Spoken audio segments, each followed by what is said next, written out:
प्यारे विद्यार्थियों, आप सभी को मेरा नमस्कार। मैं डॉक्टर नेमीचंद कुमावत, सहायक आचार्य हिंदी विषय, राजकीय महाविद्यालय की आपके इस एमए प्रीवियस हिंदी, एमए पूर्वाध हिंदी के द्वितीय प्रश्न पत्र साहित्य शास्त्र, भारतीय एवं पाश्चात्य काव्यशास्त्र में आप सभी का हार्दिक अभिनंदन और स्वागत।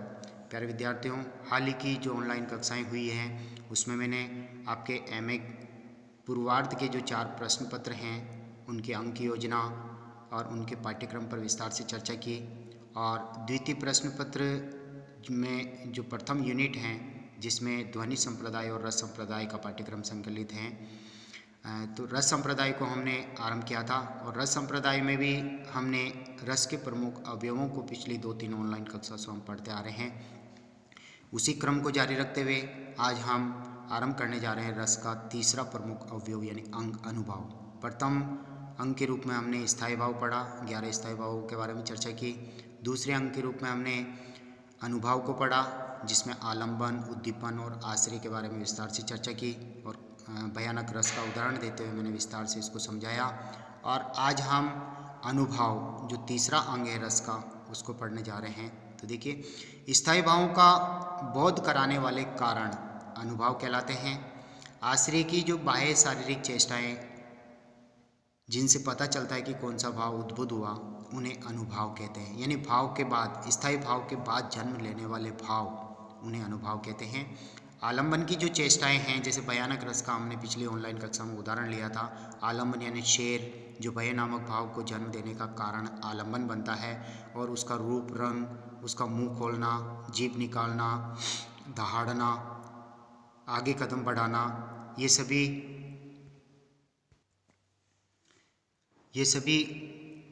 आलंबन की जो चेष्टाएं हैं वो उद्दीपन के अंतर्गत आती हैं, और जबकि आश्रय की जो चेष्टाएं हैं वो अनुभावों के अंतर्गत सम्मिलित की जाती हैं। अनुभाव एक तरह से उत्पन्न स्थायी भावों को बाहर प्रकट करने वाले तत्व होते हैं जो 4 प्रकार के माने गए हैं। जैसे प्रथम रूप में हम लेते हैं वाचिक अनुभाव।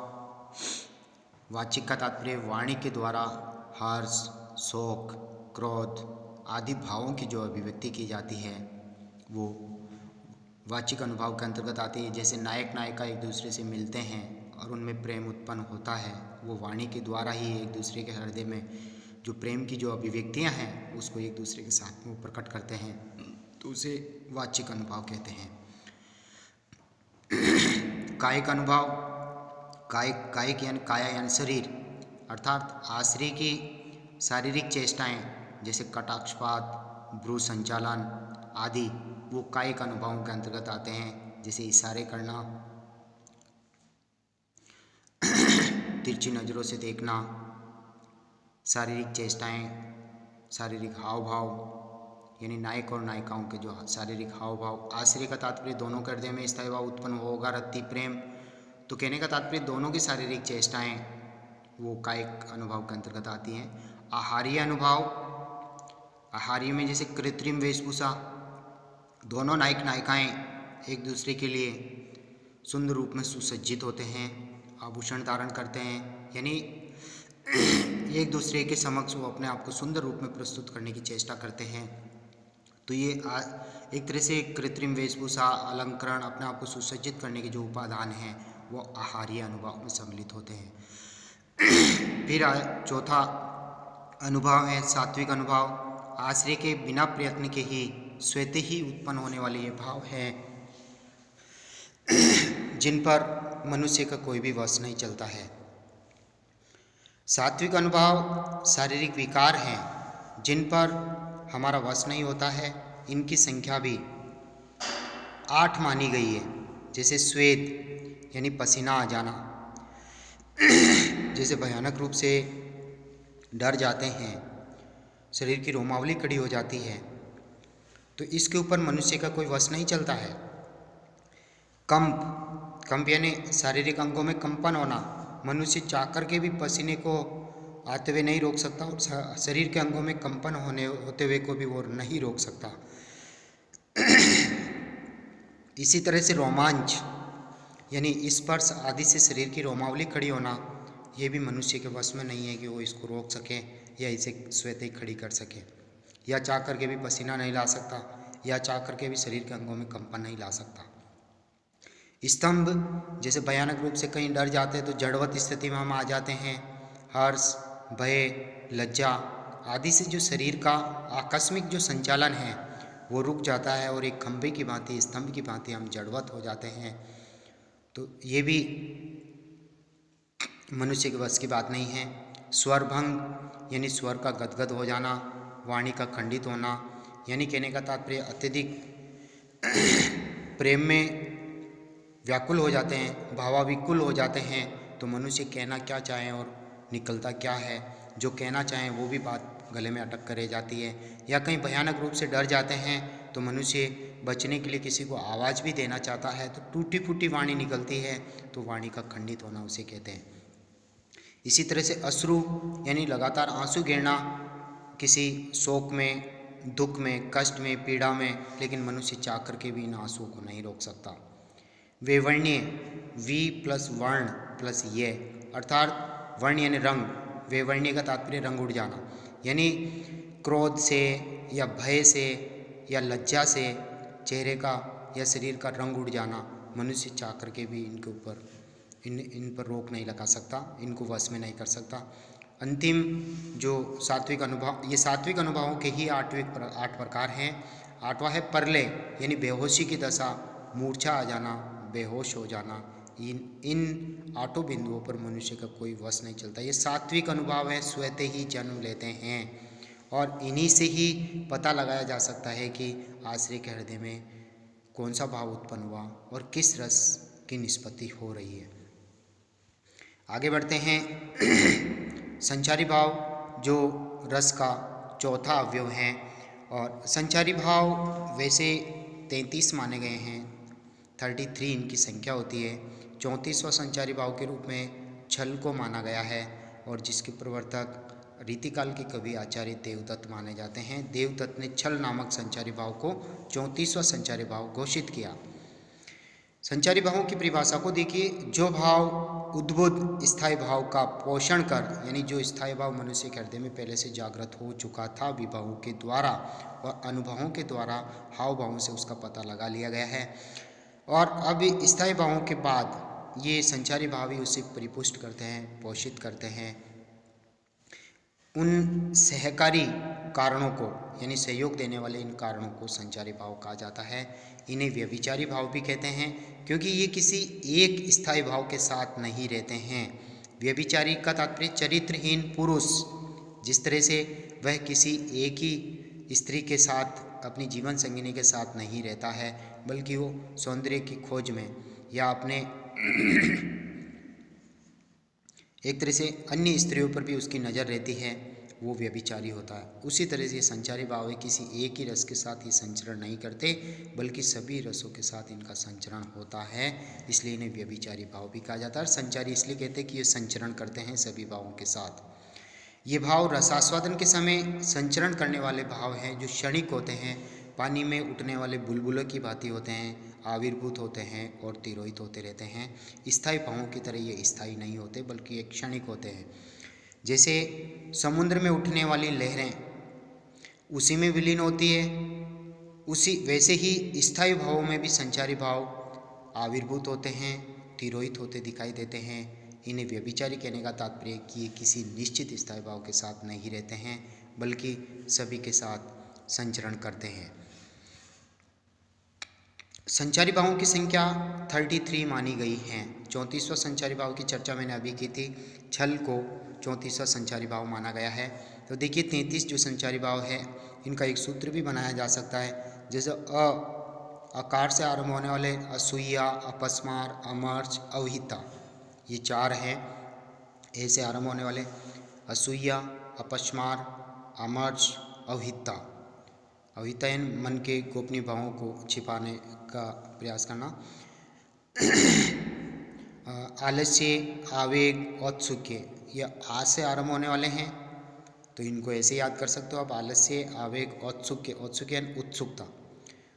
इसी तरह से ऊ से आरंभ होने वाले उग्रता और उन्माद।